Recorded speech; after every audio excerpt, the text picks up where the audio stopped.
they said. "You'll carry our bags or walk home." So I walked. No screaming, no scene. I just set the bags down. 4 heavy ones, all full of overpriced souvenirs they couldn't be bothered to carry, and stepped away from the border crossing. Julia didn't even notice at first. She was too busy trying to get the perfect photo of her son beside the Bienvenue en Suisse sign. And Greg was already several steps ahead, barking at the customs officer in slow English, like that would help. My hand was shaking from the weight. My lower back, stiff from hours in the car. My shoes weren't made for hills or stone paths, but that wasn't the issue. It was the heat, the kind that made your bones swell under your skin. And not once did they ask if I was managing. They just handed me more. "You're the only one not doing anything," Greg had said an hour before. "You could at least carry something." "Irene, you've let worse slide," I told myself. "You've forgiven worse." But this was new. This was the moment I finally understood. They didn't think of me as someone to respect or include. I was just another pair of hands. An afterthought. A tired old woman with a wallet and a strong back. When I left the bags there, on the grass beside the trail, I didn't think. I didn't plan. I just started walking in the opposite direction, toward a little sign that pointed to a village I didn't recognize. A blue arrow and a name I couldn't pronounce. It might have been a hiking path or a road for locals. I didn't care. I just wanted to walk until the buzzing in my ears stopped, until I couldn't hear their voices anymore. I didn't look back. By the time Julia noticed I was gone, I was already halfway down a shaded slope lined with fir trees. I didn't have my passport. My phone was still in my pocket, but I turned it off. The silence felt like oxygen.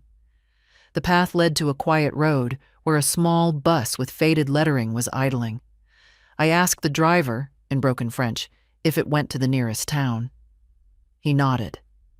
That was all I needed. €2. That's what it cost to leave them behind. The town, I would later learn it was called St. Lucie des Bois, looked like a postcard from another life. Stone buildings with ivy, a bakery with windows fogged by steam, a fountain in the center of a square where 2 children were tossing pebbles and laughing. No English signs, no selfie sticks. I found a small inn with a sign that read "Chambres disponibles" and rang the bell. A woman with kind eyes and silver hair opened the door. She looked at me, just looked, and said, "Vous avez besoin de calme, madame." I nodded, and for the first time in years my eyes welled with tears that weren't caused by someone else's cruelty, but by relief. Yes, I needed calm. I needed stillness. I needed to stop being someone's baggage handler. Her name was Marianne. She didn't ask for ID.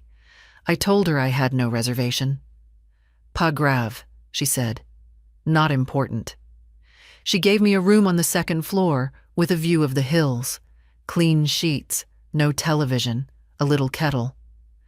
I paid in cash, the emergency money I kept in my bra, folded in a tissue. Old habits. I lay down on the bed in my travel clothes without even removing my shoes. The silence pressed in, not like a weight, but like a balm.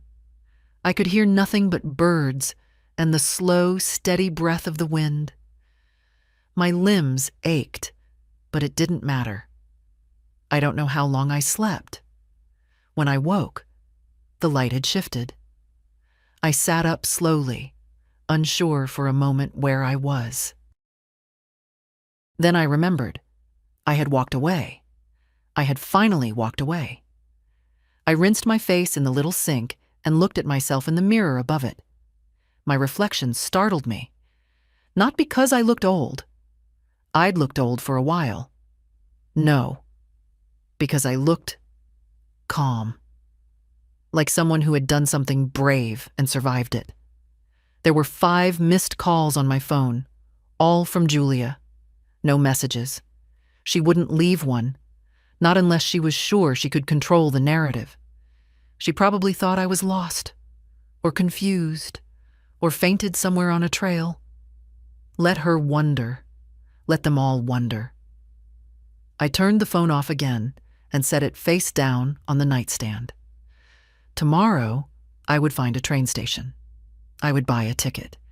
And I would go somewhere else, anywhere but back. Not because I wanted to punish them, but because I was done carrying what wasn't mine. It started with a promise. "We want you to be part of this, Mom," Julia said over the phone 2 months before the trip. "You've never seen Europe. We want to do it together. As a family." I should have known better. Julia always knew how to phrase things to sound generous, like a gift instead of a setup. Still, I said yes. I wanted to believe that maybe, just maybe, this would be different. I even bought a new suitcase. Not the big one, but the medium size with wheels that actually work. I didn't want to be a burden. I never do. I packed sensibly. Wrinkle-free blouses, a scarf or two, sturdy shoes. I left my old dresses behind, even the blue one I liked best. Julia said, "You won't need anything fancy. It's just family." I took that to heart. Silly me. The morning of the flight, the house felt too quiet. I stood at the window holding a cup of tea, watching the sun creep across my neighbor's yard. I remember thinking, maybe this will be the trip that stitches us back together. That's what I hoped for. Not fun. Not sightseeing. Just a little closeness. Something I hadn't felt in years. Greg honked from the driveway, even though he'd promised to come to the door. When I got into the car, he didn't say hello.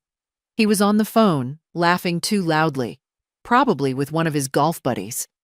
Julia gave me a quick, "Hi, Mom," without turning around. Tyler had his headphones in. That was the welcome. At the airport, I paid for the extra bag. Julia said their tickets didn't cover checked luggage, and mine did. So I offered. It felt easier. That's what being a mother is, isn't it? Making things easier. I told myself not to keep count. Not to start a list in my head. That's dangerous. We flew into Paris. Greg insisted on renting the biggest car they had, something called a luxury crossover that still barely fit 4 of us and the luggage. I was told to sit in the back, behind the driver. "You'll have more legroom," Julia said. What she meant was, "We don't want to talk to you." Still, I smiled. I took photos out the window. I tried to comment on the countryside. No one answered. Tyler had a game on his phone. Greg was focused on the GPS. Julia was scrolling through her messages, fingers moving like they were in a race. I held my tongue when we stopped at a gas station, and they all went inside, leaving me to sit in the car. I held it again when they came back with snacks for themselves, but nothing for me. Not even water. I told myself they were tired. Jet lag makes people thoughtless. At the hotel in Reims, I offered to take the pull-out sofa. "You're the smallest," Greg said. I nodded. I didn't mention my hip or the fact that I hadn't slept on anything but a proper bed in years. I didn't want to be difficult. That first night, while they went to a wine tasting, I stayed behind, curled up under a scratchy hotel blanket with a bag of almonds and the hum of the TV in a language I couldn't understand. Julia texted me a photo. The 3 of them smiling with glasses of champagne. "Wish you were here," she wrote. I almost laughed, but I kept showing up. I was there the next morning when we toured the cathedral. I waited in the heat while Greg argued with a tour guide about American-sized coffee. I stood patiently while Julia took 50 photos of Tyler pretending to lean against medieval stone. When I asked if she could take one of me, she said, "Maybe later, we're kind of in a rush." At lunch, I offered to pay. Again, Greg joked that I must be hoarding a secret fortune. I didn't answer. He wouldn't have understood the savings it took for me to say yes to this trip. How many winter coats I'd patched instead of replacing. How many dinners I'd skipped when groceries ran high.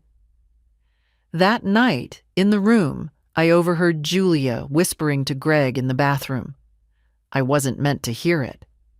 "She's so slow. It's like dragging a turtle across Europe."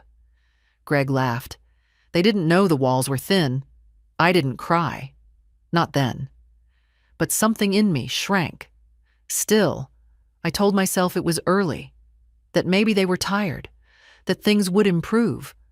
But a part of me, the quiet, stubborn part that's carried me through 7 decades, began making a different list. Not the one that counted favors, not the one that forgave slights. A list of truths. And I wrote the first one silently in my head that night. They don't see me. By the 4th day, I had stopped trying to be in the photos. It wasn't a decision exactly, more like a quiet acceptance. Every time we passed something worth remembering, a vineyard, a bridge, a mural on a cafe wall, Julia or Tyler would pose, adjust their angles, take 20 versions. Then they'd move on. I was usually still catching up, slightly breathless, always just a few steps too slow to be noticed. In one city, I forget the name, they were all blurring together. We stopped at a market square. Greg wanted sausages. Julia wanted local soap for her co-workers. Tyler just wanted Wi-Fi. I stood near a vendor selling hand-painted ceramics, plates and little espresso cups with shaky blue patterns, not perfect, but made with care. I lingered, ran my fingers over a small plate with tulips on the rim. It reminded me of a dish I'd once bought when I was young and broke and newly married. George and I had used it for years until it cracked down the middle. "Don't get that," Julia said, coming up behind me. "It won't match your kitchen." I hadn't asked her opinion. I hadn't said a word. I bought it anyway, wrapped it gently. Paid with my own money. Didn't tell them. That plate now sits in my new kitchen. Just one plate. But it's mine. There was a moment in Strasbourg that I thought I might leave then. It was raining. Not hard, but enough to chill your scalp. We'd just come out of a museum, the kind I'd enjoyed and they had rushed through. I wanted to sit. My knees were burning.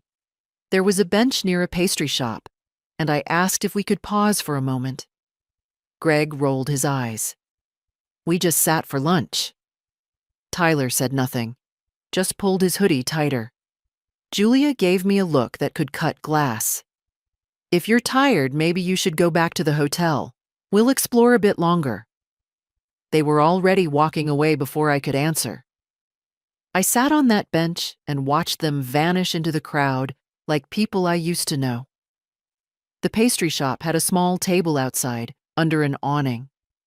I bought a single warm roll and a coffee and ate it alone, watching strangers walk past. That was the first time I turned my phone off during the day. I liked the silence.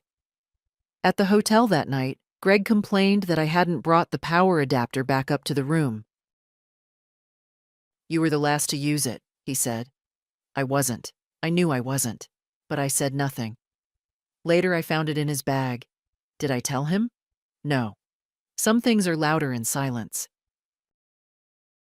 One morning in Lucerne, Tyler tripped slightly on a loose cobblestone and cursed. "Oh my God, these streets are prehistoric," he muttered. I reached out without thinking, just instinct, to steady him.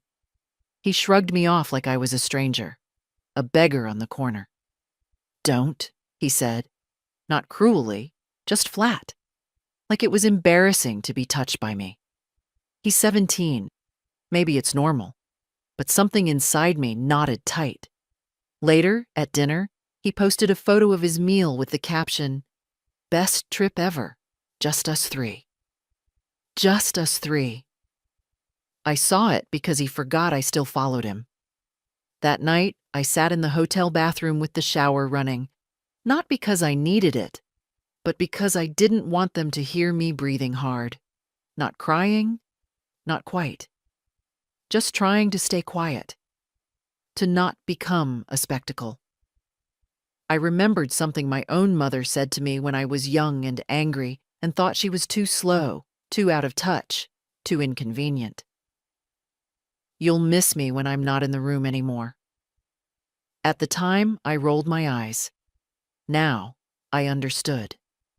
They wouldn't miss me, but they would feel the absence. Because I would make it permanent. By the end of the week, I stopped waiting for them.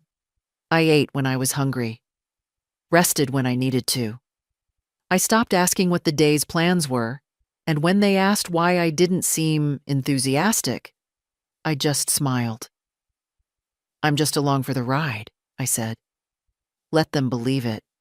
I wasn't along for the ride. I was counting the exits. We had dinner in Geneva the night before the border, a place Greg had read about. Some restaurant with stars and reviews and a name none of us could pronounce correctly. He insisted we go. "It's a once-in-a-lifetime kind of place," he said. "We'll regret it if we don't." By we, of course, he meant himself. It was the kind of restaurant where the menus didn't have prices and the waiters looked you up and down before seating you. Julia wore her cream blouse, the one she never packs unless she expects photos. Tyler slicked his hair back with too much gel. Greg held the wine list like it was a weapon he knew how to use. I wore a simple navy cardigan and the same black flats I'd worn since Paris. I hadn't packed anything fancier. Julia had told me not to. At the table, no one offered me the best seat. I took the one closest to the kitchen, half out of the conversation and all the way out of the view. Greg ordered for everyone. "Mom likes white," Julia said absently when the sommelier asked. "Something soft? Not too dry?" I do like white wine. But that night, I wanted red. I didn't speak up. The waiter came with the first course. Something with foam and truffles. I barely touched it. The food was beautiful, but my stomach felt heavy. Tyler was already halfway through his before I'd taken a second bite. "Are you not hungry?" Julia asked. "I'm fine." "You've barely eaten this whole trip," Greg added. "If you collapse, we won't be able to carry you back." He laughed. No one else did. He wasn't joking. After the main course, they asked the waiter to take a photo. Tyler held up his phone and waved him over. "Excuse me, can you take one of us?" he said, gesturing to himself, Julia, and Greg. They posed, arms around each other, smiling wide, wine glasses raised.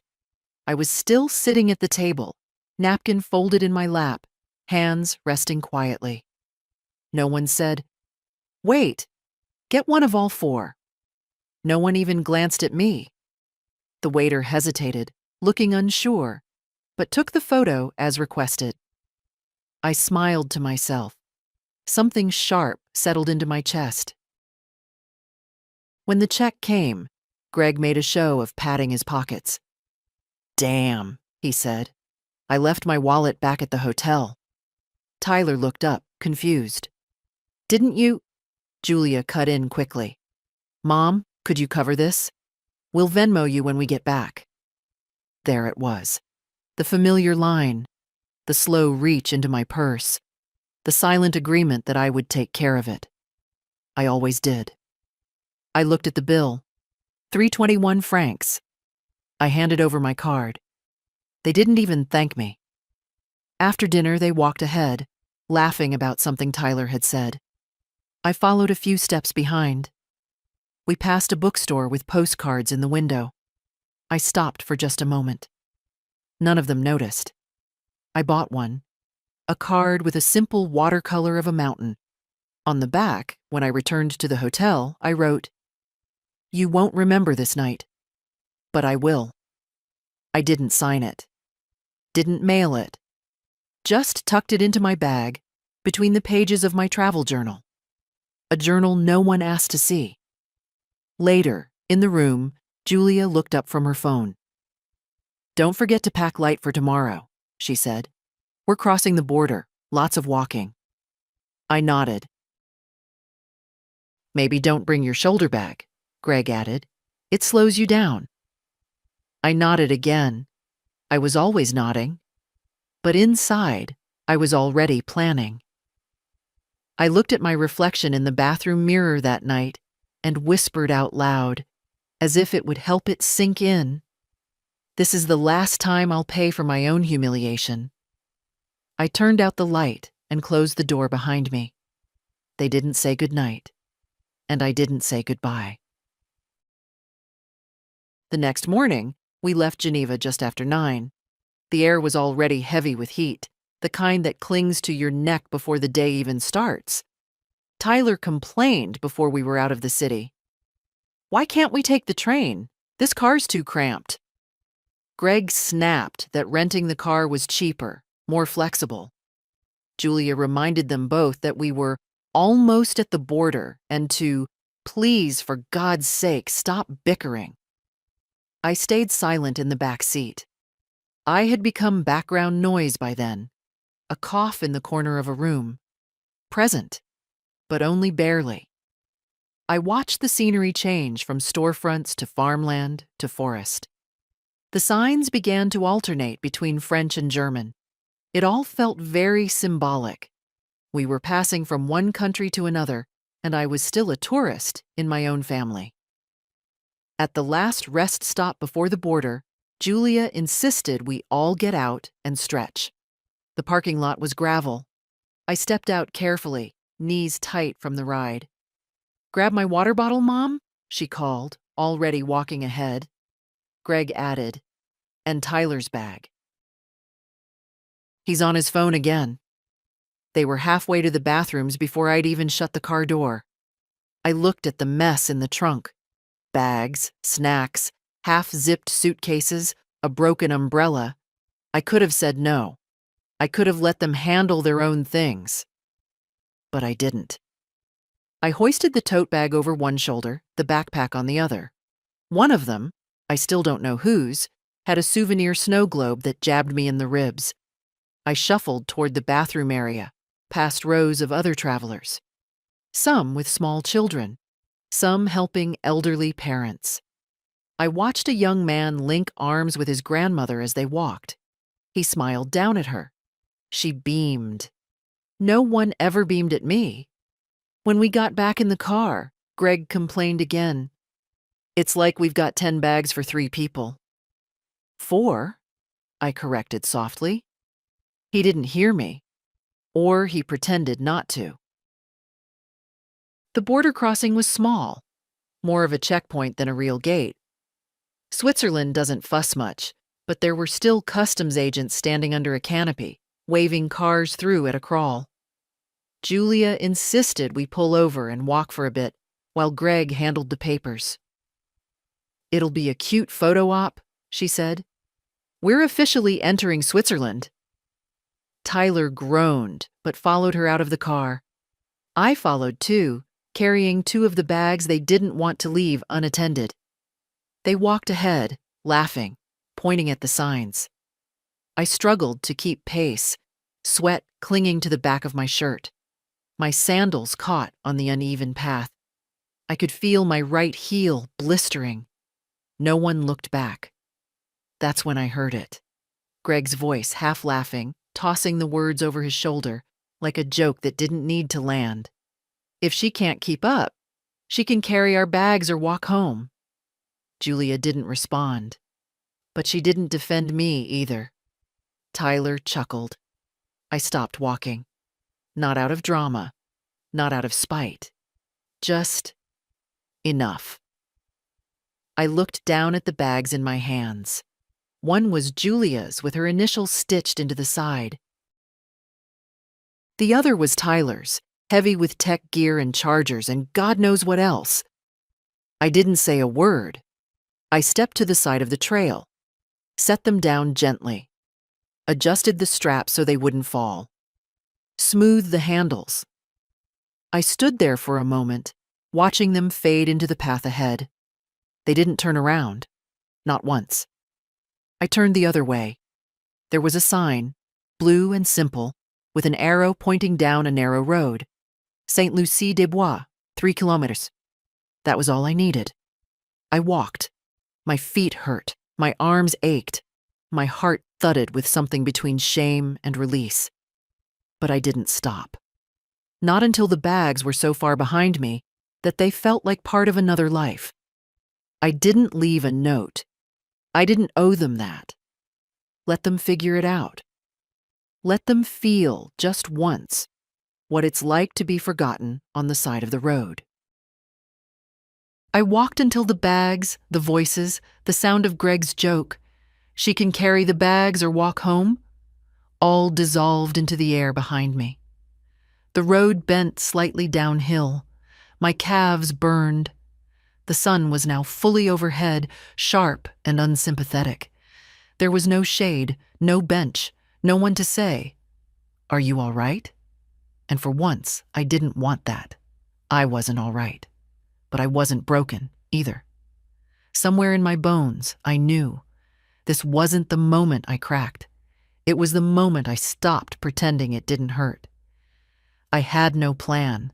I only knew I couldn't go back to the car. I couldn't stand there while Julia looked at me like I was the problem. While Greg made another joke. While Tyler rolled his eyes. I wouldn't survive that. Not just the embarrassment, the erasure. Because that's what it was, really. I hadn't been humiliated. I'd been erased. Slowly. Quietly. Efficiently. They didn't argue with me because they didn't think I was worth arguing with. They didn't thank me because they didn't think I was doing anything special. They didn't ask what I needed because they'd stopped believing I had needs. I was the luggage. They'd said it out loud. They just didn't realize I'd heard them. The village road narrowed. Trees arched overhead now, softening the heat. A little sign appeared. Hand-painted, tilted slightly, with an arrow, and the word chambres. Rooms. That's all I needed. It led to a small inn with white shutters and flower boxes. A modest place, neat and quiet. I rang the bell. The woman who answered wore a linen apron and had thick, silver hair pulled back in a bun. Her face was lined, but warm. "Bonjour," she said. I cleared my throat. "Do you speak any English?" "A little," she said, smiling. "I need a room," I said. "Just for one person. Just for a few days." She looked at me, really looked, and nodded. "Of course. You are tired," she said gently. "I can see." She led me upstairs to a room with pale blue curtains, a wooden bed, a view of green hills. It wasn't luxury, but it was clean, calm, and mercifully empty of people who wanted something from me. I slept for 5 hours, shoes on, purse still strapped across my chest. When I woke, it was nearly sunset. My head ached, but not from sorrow, from too much noise, too long endured. I sat up slowly and took stock of my things. Phone, off. Passport, zipped into the side of my purse. Wallet, intact. I hadn't told anyone I was leaving. I hadn't said goodbye. I didn't need to. When someone tells you, in front of your child no less, that your place is to carry their bags or disappear, they've already written your ending. All you have to do is step into it. but I would be the one to write what comes after. At the front desk, I paid for 3 nights in cash. I gave a name that wasn't mine, Ruth Caldwell. My middle name and my mother's maiden name, just in case Julia thought to call the consulate. There was a computer in the lobby for guests. I used it to check train schedules. There was a direct line from a nearby town to Geneva Airport. Then a flight home, rerouted through Frankfurt, leaving in 2 days. I booked it. Used my own card. Booked the window seat. I didn't cry. Not when I saw the confirmation email. Not when I called the bank to make sure I could use my account abroad. Not even when I opened my suitcase and realized I'd left half my clothes in Greg's rental car. Let them keep the sweaters. Let them pack them in silence, wondering if I'd died somewhere between one border and the next. Maybe, in a way, I had. But not the kind of death they'd assume. Not frailty. Not confusion. Just clarity. That night, I sat in the tiny dining room of the inn and ordered a simple meal. Roasted potatoes, fish, white wine. The owner's cat rubbed against my ankle. Outside, the hills turned gold in the last light. And I thought, this isn't escape. It's arrival. I had arrived in a life where I didn't have to smile at people who treated me like a chair they forgot they were sitting on. I had arrived in a place where silence wasn't punishment. It was peace. They said I could walk home. So I did. Just not the way they meant. The next morning, I woke to birdsong and the creak of old wood under my feet. Not the sound of Greg's impatient footsteps or Julia's voice raised in frustration. I opened the window and let in the early light. Cool air brushed my face. Somewhere in the distance, a bell rang. Church or school, I didn't know. But it made me feel like I was somewhere people lived simple lives. Quiet, respectful lives. I made tea using the small kettle in the room. No one rushed me. No one rolled their eyes because I took my time adding honey. I drank it by the window, barefoot, watching the hills come alive with sunlight. It was the first time in over a week, maybe longer, that I wasn't bracing for someone to need something from me. At breakfast downstairs, the innkeeper, Marianne, asked if I had slept well. I said yes. "You stay long?" she asked, her English hesitant but clear. "Just until tomorrow," I said. "Then I go home." She nodded, then hesitated. "Trouble?" I thought for a moment. Then I shook my head. "No, not trouble. Just too much noise." Marianne smiled gently, as if she understood more than I'd said. "Quiet is good for the bones." She poured me more coffee and walked away. I took a walk that morning, through streets with no names I could read. I passed gardens full of tomatoes and lavender, stone walls, wooden signs, bicycles leaning against fences. No one stared. No one offered me advice. A little girl waved to me from behind a gate. I waved back. That was it.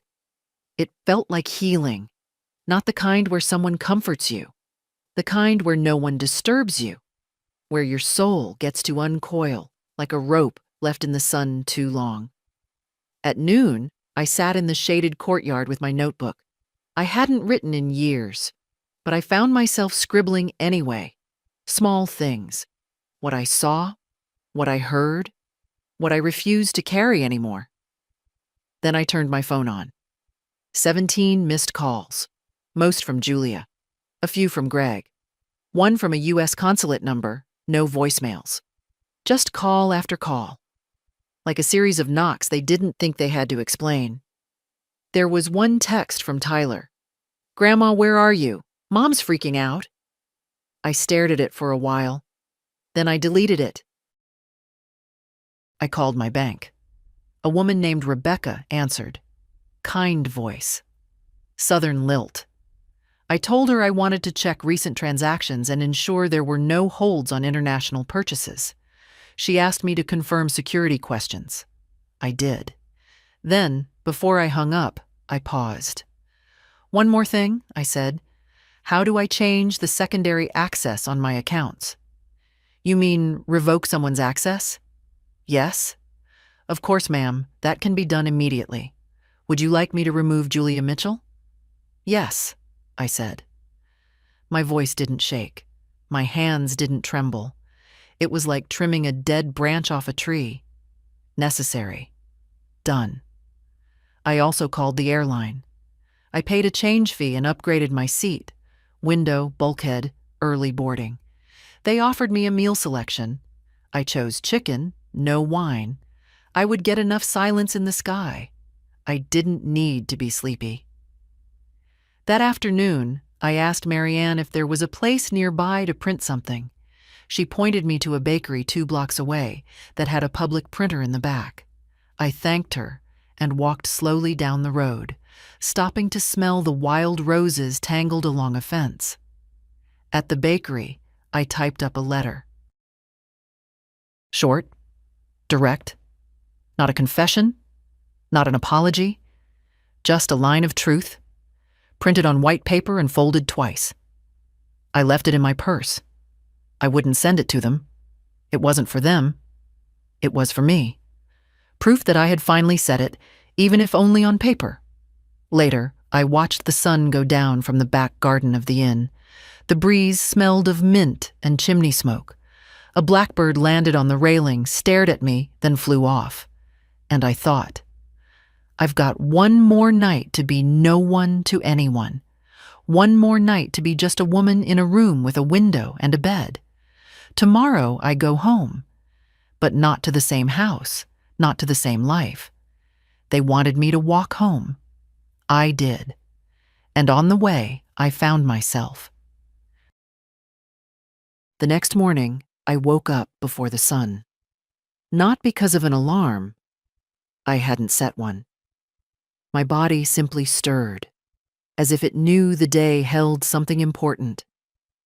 I sat in the stillness of that small room, wrapped in the blanket from the bed, my feet tucked under me.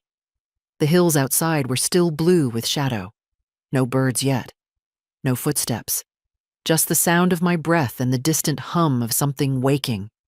Maybe a town. Maybe me. I reached for my notebook again. Not to write, just to hold it. Sometimes a blank page is its own kind of comfort. Proof that something new can still begin. I thought about my life. Not as a story.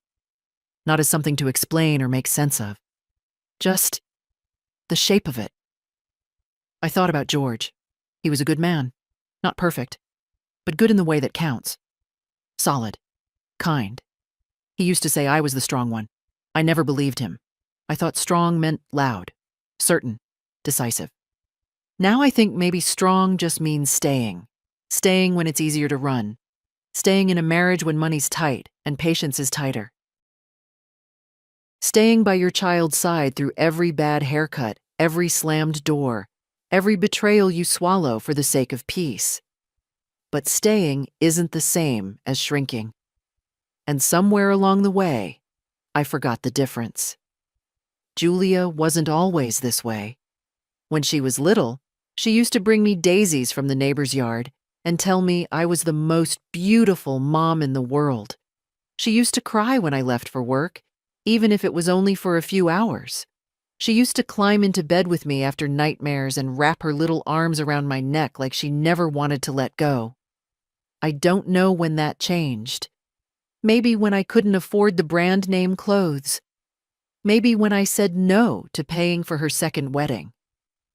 Maybe when I stopped agreeing with her just to keep the mood light. Greg came into her life already convinced she wasn't enough, and somehow she started believing it. Then she passed that feeling on, like a cold, invisible, and contagious. I kept thinking love would be louder than pride, but I forgot that pride doesn't listen. It only speaks. I don't hate them. That's the truth of it. I wish I could say I do. It would make this easier. But it's worse than hate. It's grief. Because I still love them. Still remember who they used to be. Who we used to be. But I've finally accepted they don't love me the way I need to be loved. They love me when I'm useful. When I'm quiet. When I say yes without hesitation and smile through the bruises on my dignity. That isn't love. That's performance. And I am retiring from the role. At breakfast, Marianne brought me a small plate of apricot preserves and warm bread. "Today is travel?" she asked. "Yes. Back to the airport." She hesitated. "You okay?" I smiled.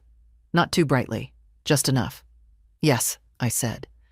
"I think I finally am." She didn't press. She just nodded, like women who've lived long enough to recognize a private battle won.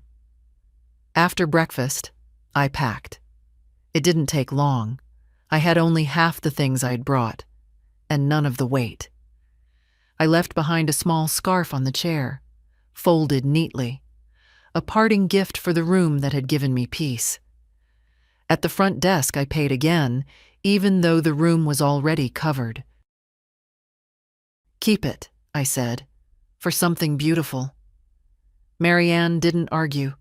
She just pressed my hand and whispered, "Bon voyage." The taxi was already waiting at the corner. I got in. The driver asked if I needed help with my bag. I said no, thank you. It was the lightest thing I'd carried in years. As we pulled away, I looked back at the inn once. Just once. I didn't wave. Some endings don't need ceremony. Just a full stop.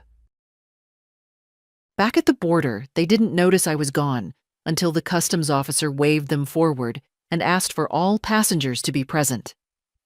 Julia turned around to call me and saw only the bags. Sitting upright, untouched, right where I had left them. For a moment, she probably thought I was nearby. Maybe in the bathroom. Maybe lagging behind. Then the moment stretched too long. Greg swore. Tyler took out his phone. Julia's voice rose. First in confusion, then sharp with that tight panic people feel when they realize they've made a mistake but can't figure out which one. They didn't understand yet. Not then. They still believed I was just a few steps behind. Still believed I was doing what I always did, absorbing the discomfort, adjusting my pace, trying to keep up. But this time, I hadn't. This time, I had let them walk ahead, and I had walked away. While they backtracked, asked strangers, checked the rest stop, called local authorities, I was already at the airport. I didn't rush. I had a small meal, bought a book at the little kiosk, a crime novel, the kind George used to read. Sat near the window and watched planes arrive and leave. My flight was boarding in 2 hours, and their panic was just beginning. Julia called 17 times in the span of an hour. Then came Greg. Then Tyler. None of them left a message. I pictured them standing in a group, faces drawn, talking over each other. Maybe she got lost. She's not answering. Try her again. At 3:15 p.m., I got an email from Julia. "Mom, where are you? This isn't funny. We've called the police. Please respond. We're worried." I didn't answer. At 3:47 p.m., another. "We've contacted the consulate. If something happened to you, we need to know. Please. We're scared." Still, I didn't reply. Because I knew what this was. It wasn't about me. Not really. It was about the narrative. About control. About keeping the performance going. The mother who funds the trip. Who waits in the background. Who smiles quietly and carries the bags. Not the woman who walks away. That wasn't in their script. By the time I boarded, the sun had begun to set. The airport windows turned gold. The terminal lights blinked on, one by one. I settled into my seat. Bulkhead. Window. Early boarding. No one asked me to move. No one expected me to give anything up. I pulled the blanket over my lap, closed my eyes, and let the hum of the engines drown out the buzz of my phone in my purse. Let them call. Let them wonder. I wasn't lost. I was done being found by people who never really saw me. When the flight landed in Frankfurt for my connection, I turned the phone back on briefly. There were more messages. One from a U.S. Embassy staffer, formal and polite. One from Greg. "What the hell is going on? Call us." Two from Tyler, shorter, more clipped. Then one from Julia. "Please, just let me know you're safe." I read that one twice. It was the only one that sounded like her. The her I remembered. Before Greg. Before the coldness crept in. Before she learned to be disappointed in me. I almost responded. Then I didn't. Some silences are earned. I boarded the connecting flight. This one smaller, quieter. A red eye to the U.S. As we ascended, I pressed my forehead to the window. Below, Europe fell away in a patchwork of lights and shadow, and I thought, let them search. Let them feel the absence. Let them sit in the empty space I used to fill and ask themselves why it's there. Back in the States, I didn't go straight home. I didn't tell anyone I was coming back early. Didn't call the house sitter. Didn't check the mailbox. Didn't even stop at the market where everyone knows me by name. I took a taxi from the airport to a lakeside inn 2 towns over. Somewhere quiet, unfamiliar. A place with no expectations. I paid cash again. Asked for 2 nights. The woman behind the counter was younger than me, late 50s maybe, but her eyes had the same tired kindness I'd seen in Marianne's back in Switzerland. "You're traveling alone?" she asked. "Yes." "Business or pleasure?" I smiled faintly. "Closure." She didn't ask anything else. The room had a view of the water, a small balcony, no television, no phone, just a soft bed, a wooden chair, and a kettle with packets of tea. It was perfect. I took walks by the lake that first day, watched ducks waddle across the grass, sat on a bench and listened to the wind rustle through the reeds. No one called my name. No one asked me to carry anything. I wasn't anyone's mother here, just a woman in a coat walking by the water. On the second evening, I went down to the lounge for a cup of tea. The lobby was quiet. A fire flickered low. A man sat near the window, reading. Gray-haired, slender, dressed neatly, like someone who still took pride in small things. He looked up when I entered, nodded politely. I nodded back. That might have been the end of it. But when I sat near the fireplace, cup in hand, he spoke. "Beautiful time of year for this lake," he said. I agreed. He introduced himself. "Robert." "Ruth," I said without thinking. The name came easier now.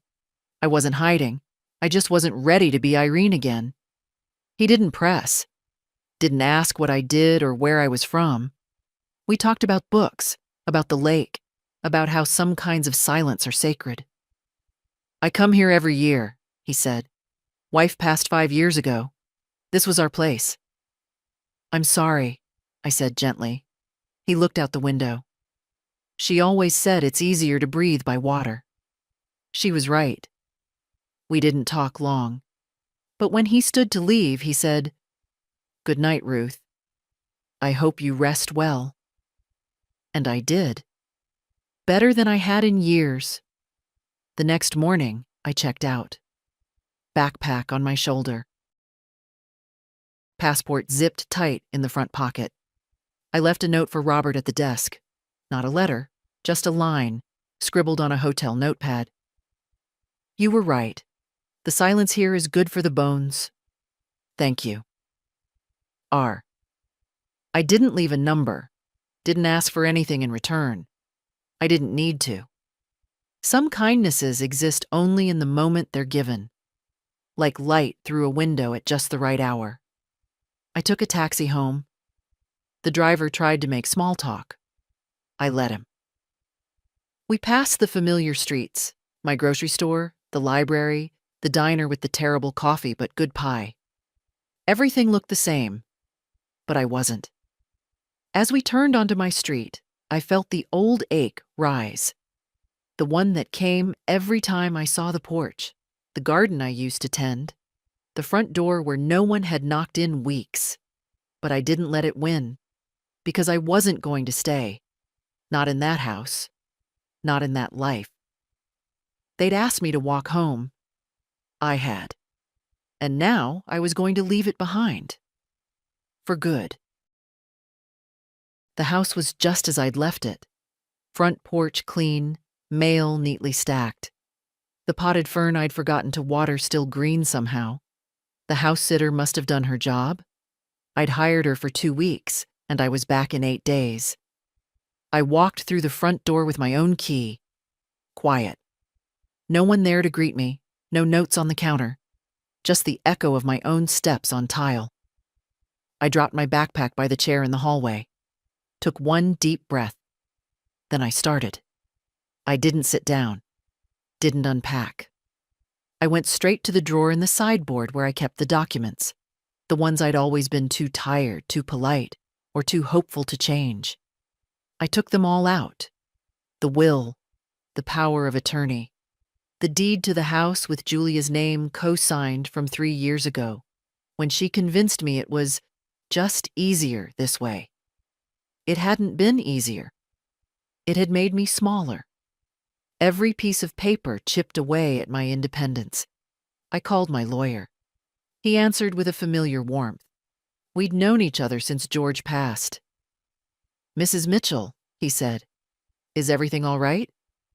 "I need to amend my will," I said. "And revoke some permissions." "Of course," he said. "Are you sure you want to?" "I'm sure." There was a pause. I could hear him switching into the voice lawyers use when they know something deep has shifted. "All right, let's start." It didn't take long.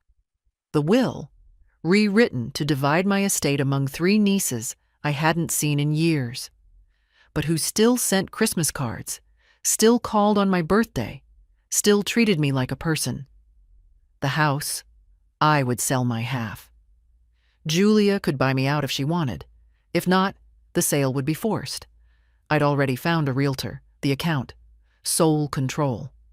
Julia's name removed. Power of attorney revoked. It took 3 phone calls, 2 signed forms, and 1 notary. No drama, just paperwork. Funny how something so invisible for so long could be undone so quickly. I packed over the next 2 days. I kept only what I loved. The plate I bought in the market, my mother's earrings, 2 good coats, a few books, a box of old letters. I donated the rest. Julia's things. The vase she gave me 5 Christmases ago, the blanket she left after one of her rare sleepovers, the souvenir magnet from her honeymoon with Greg. I wrapped them carefully and mailed them to her house with no note. Let her receive them in silence. Let her decide what they mean now. I found a small apartment on the other side of town. 1 bedroom, top floor, a view of the hills, enough sunlight to warm the kitchen table. I signed the lease in person. The agent, a kind woman with a no-nonsense haircut, handed me the keys with a smile. "You moving out of a big place?" "Big enough," I said. "You downsizing?" "No," I said, pausing just a moment. "I'm right-sizing." She laughed, not unkindly. "I like that," she said. So did I. That night, in the near-empty house, I ate dinner on a paper plate, a sandwich, a cup of tea, a square of chocolate. I sat at the kitchen table where Julia had once told me, "You should be grateful we're including you." I stared at the spot on the floor where Greg had spilled wine and laughed when I offered to clean it. and I let it all pass through me, not like a storm, but like a wind that no longer mattered. Then I walked through each room once more, slowly, with intention, not to say goodbye, to reclaim it, because it was mine once. And now, it was done. Dear Tyler, you won't read this. I won't send it. Not because I'm afraid of your response, I doubt you'd bother, but because this letter isn't for your inbox. It's for me. I need to write it so I don't carry it anymore. You used to call me Grandma with 2 M's and one big hug. You used to fall asleep on my lap watching cartoons, drooling on my shirt, and I let you, even when it stained. I used to save every scribble you gave me. Dragons with 3 heads, spaceships with windows, hearts with jagged edges. You don't remember that. But I do. I remember everything. I remember the last time you reached for my hand in a parking lot without being told. I remember the first time you ignored me in a room full of people, like I was furniture, invisible and expected. I remember when your eyes stopped lighting up when I walked into a room. You didn't get cruel all at once.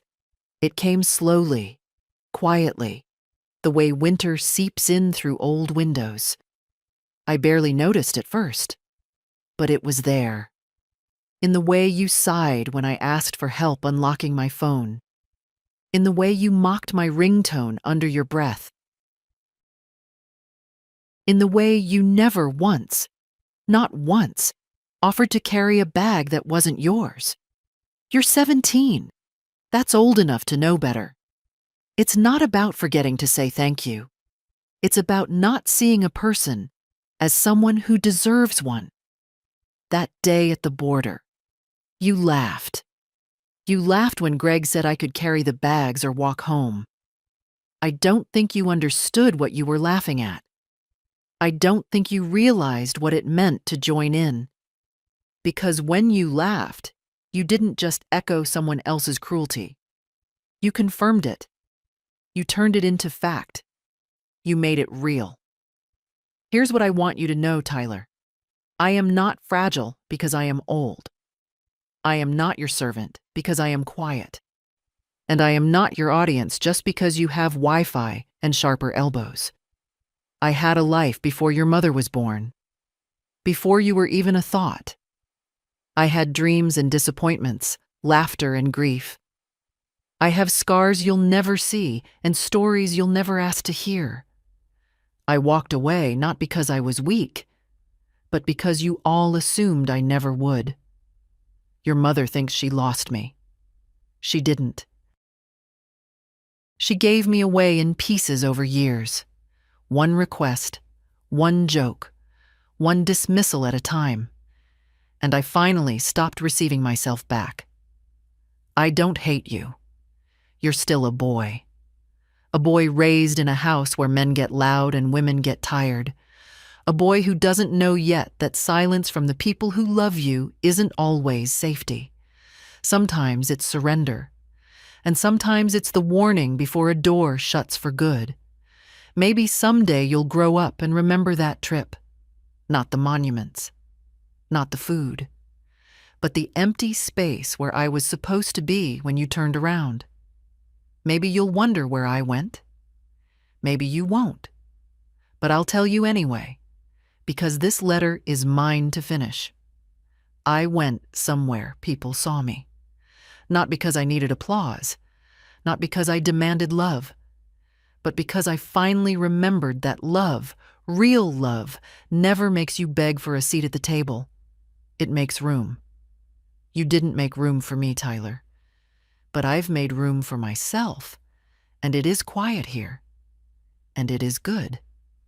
Love, Grandma. P.S. You won't get this letter, but maybe, one day, you'll feel it. The first time Julia called after I got home, I didn't answer. Not the second time either. She left 2 voicemails, both measured, both careful. The first one was clipped, strained. "Mom, I don't know what happened, but we were worried. I hope you're okay. Please call when you get this." The second came a day later, softer, but still wrapped in the old tone, the one that made everything sound like my fault. "I just want to understand. You left without saying anything. We searched. Tyler was scared. Just talk to me." "Scared?" He laughed when Greg said I could carry their bags or walk home. Funny how fear only shows up when silence answers back. I didn't call. I waited. And on the fourth morning, there she was, standing on the porch of my new apartment, holding a paper cup of coffee like a peace offering. She knocked once, twice, then stepped back and looked around, unsure if she'd gotten the address right. I opened the door without a word.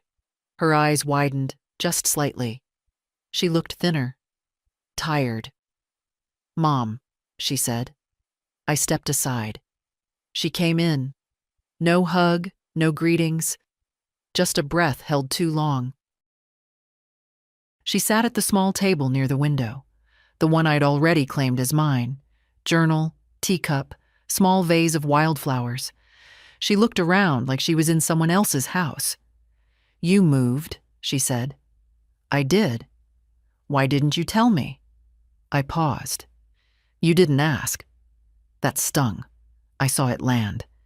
She held the cup between her palms and didn't drink. "Tyler was scared," she said again. "I'm sure he was. You just disappeared." "No," I said quietly. I walked away. "That's different."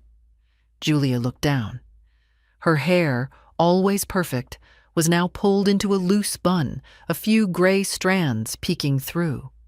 She didn't speak. So I did. "You told me, in a dozen small ways, that I was a burden, that I was background, that I should be grateful for crumbs of inclusion. I believed it for a long time." She winced, but still said nothing. "You all forgot I was a person." "That's not true," she whispered. "It is," I said. "It may not have been deliberate, but it was real." She blinked fast. "I just wanted us to have time together, as a family." "You wanted convenience," I said gently. "You wanted me there, as long as I didn't take up space." Silence. Then, "I didn't mean to make you feel—" "Don't finish that sentence." She looked up. "Don't make this about how I feel. Make it about what happened." She closed her mouth. Nodded once. I stood, walked to the window, watched a neighbor water her plants. "I'm not angry," I said. "Not anymore. I wouldn't blame you if you were. I'm disappointed, and I'm done apologizing for existing." She looked down at her coffee, still untouched. "I came to apologize?" she said. I turned. "Then do it." Her throat bobbed. "I'm sorry." Not dramatic, not rehearsed, just said. And I believed her, or at least the part of her that had the courage to show up here. But apology isn't a reset button. It's just a beginning. "I'm not coming back," I said. "I know. I'll be polite, civil. I'll answer when it's important. But I'm not the same mother you left at the border." She nodded, eyes wet now. "I don't want you to be," she said. "I think maybe you never should have been." That I didn't expect. It didn't feel cruel. It felt like the truth, one she was only now starting to face. She left 20 minutes later. No hug, no promises, just one sentence at the door. "If you ever want to see me, you don't have to carry anything." I nodded. That was the only start I could accept.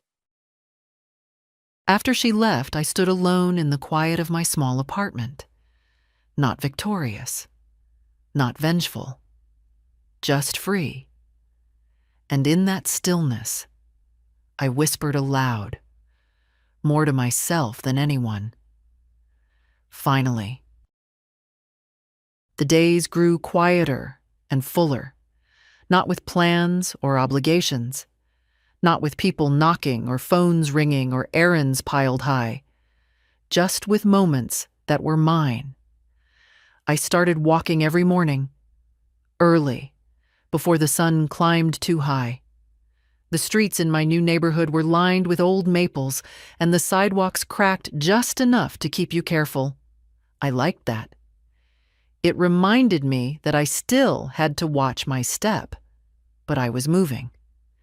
Every day I passed a bakery. Not fancy, not pretentious, just the kind where the smell hits you before you see the sign. I went in once, just for a coffee. The woman behind the counter said, "First time?" I nodded. "Your face says you've had better weeks," she added, kind but unsparing. I smiled. She gave me a blueberry muffin on the house. "You look like someone who remembers when these used to cost 50 cents. I laughed. She was right. I joined the library 2 blocks away. No one there asked if I was meeting someone. No one glanced over my shoulder at the computer. I sat for hours one afternoon reading a novel I'd meant to read years ago, but never found the quiet for. I returned the next day and borrowed 3 more. There was a park nearby, with benches and ducks and children's laughter echoing off the trees. I never stayed long, just long enough to remind myself that joy still exists without invitation. And then there was Robert. He wrote me a letter. Not a text, not an email. A letter. It came 2 weeks after I left the Lakeside Inn. He found my last name through the desk clerk. Said she gave it up reluctantly, but with a smile. Said he hoped it wasn't too forward. The envelope was pale blue, the handwriting clean and deliberate. Inside, "Dear Ruth," or Irene, if that is indeed your name. I've been thinking about the silence you mentioned, the good kind. I miss it too. If you ever want to share some again, there's a bench on the north side of the lake. It's quiet, most days. I'll be there next Sunday at noon. No pressure, no expectations. Just air and light and the sound of water. Yours, Robert. I didn't decide right away, but I smiled when I read it. Not the smile you practice, the kind that sneaks up on you. The Sunday came. Cloudy, cool. I packed a small bag, water, a cardigan, the book I was halfway through. I took the bus, and when I arrived, I saw him, sitting on the bench, not looking at his watch, not scanning the crowd, just waiting, the way people do when they know something will come, eventually. I sat beside him. We didn't hug. We didn't talk for a while. Just watched the ducks paddle around the edge of the lake like they had nowhere better to be. Later, he handed me a thermos of coffee. "I remembered," he said. "You don't take sugar." "You remembered right," I said. We sat there, 2 people in the calm of a life after noise. No need to explain who we'd been, only to decide, slowly, gently, who we'd be next. When I got home that evening, I set the thermos on my kitchen shelf, next to the plate from the market in France, next to a small framed photo, one I finally allowed myself to print, of me, alone, standing near a cathedral wall. I'm not smiling in it, but I look steady. I look like I belong to myself, and that's more than I ever asked for. They say it's never too late to start over, but that's not true. Sometimes it is too late. For apologies, for repair, for pretending people didn't show you who they are. But it's never too late to leave. That's the real difference. You can't always go back, but you can walk away. I'm not the woman who left on that trip anymore. She packed too much, smiled too easily, asked permission to take up space. She carried bags that weren't hers. She waited for love in the pauses between insults. She excused everything because it was easier than naming what hurt. That woman? She did her best, and I love her for it. But she's resting now, and I'm here. I've built a life that fits inside a small apartment with quiet mornings and warm bread and windows that let in more sun than sorrow. I've learned how to say no without trembling. I've learned how to leave a room without apologizing for the door closing behind me. I've learned that the people who love you will never force you to prove your usefulness. They'll just love you. In silence. In stillness. In the space you take up without shame. Sometimes Julia sends photos of Tyler. Of the baby. Yes, he has a baby now. She's round-cheeked and curious and beautiful. Julia writes little updates in polite, careful tones. She doesn't ask for anything. She doesn't call. She knows better now. And strangely, that's enough. Not forgiveness. Not reconciliation. Just the peace of not being erased anymore. Robert still writes letters. We see each other on Sundays when the weather is kind. He tells me about the birds. I bring him scones from the bakery. We don't talk about the past. There's too much future left to bother. I won't say I don't miss them. There are days when the ache presses up behind my ribs like an old bruise. A smell, a song, a certain type of cloud. And suddenly, I'm back in a kitchen, holding a baby, hoping it'll all turn out better. But the ache doesn't make me go back. It just reminds me of how far I've come. And if you're reading this, quietly, alone, maybe holding your own breath, I want you to hear me. You don't have to stay where you're diminished. You don't have to explain why it hurts. You don't have to carry their bags. You are allowed to walk away. You are allowed to choose peace over performance. You are allowed to take up space, even if no one claps for you, especially then. If this story found you, maybe it's because part of you was waiting for permission. Consider this it. And if it meant something to you, if even one word made you feel seen, then let someone else feel that too. Share it. Tag a friend. Leave a comment. Because someone else out there is still carrying too much. And she needs to know she's allowed to put it down.